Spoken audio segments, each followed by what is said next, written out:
In this video, we'll explore how to redeem old paper TIGR bonds, a unique type of bond issued by individual banks. Stay tuned as we discuss the process, the challenges involved, and activities you need to undertake to potentially recover your funds.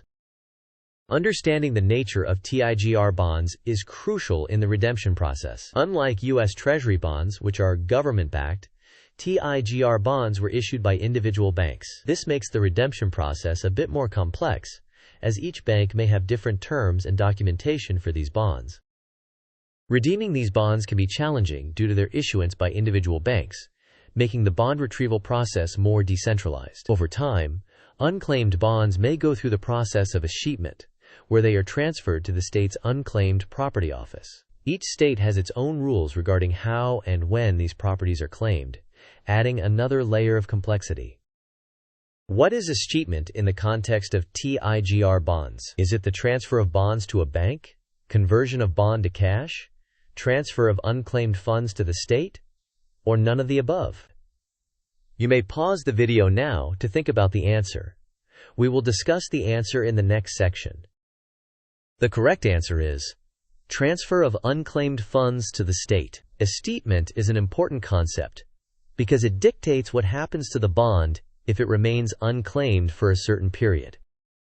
Let's walk through the steps to redeem your TIGR bond effectively. First, you should identify the state where the bond was purchased and check if the issuing bank's state has any records of unclaimed properties. Next, explore unclaimed property websites for multiple states, including any state you've lived in or have familial connections to where the bond could be registered. Considering that states have different rules, it's important that you investigate promptly to avoid any permanent forfeiture. Lastly, contacting the issuing bank to see if any records were kept even after escheatment may be helpful.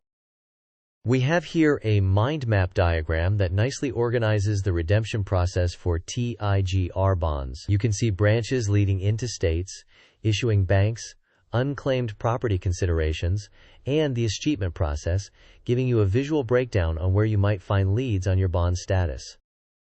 Which state should you check for unclaimed TIGR bonds? Is it only the state of purchase? All states you ever lived in? Just the state where the bank was located? Or multiple states, as per guidelines? You may pause the video now to think about the answer. We will discuss the answer in the next section. The correct answer is multiple states as per guidelines. This increases your chances of success since the bond could have been escheated to any of these states due to varying living situations of yourself or your family. To recap, remember that TIGR bonds have a unique origin as they were issued by individual banks. Over time, unclaimed bonds might be transferred to state-run, unclaimed property offices. Therefore, it's important to explore multiple state unclaimed property websites and act fast to avoid potentially losing these funds forever. Additionally, contacting the issuing bank can sometimes provide extra information that won't be available online. Thank you for watching our video on redeeming old paper TIGR bonds. We hope you found it informative. Please like, share, and subscribe. We would love to hear your thoughts in the comments about your experience with bonds and any success stories in retrieving them.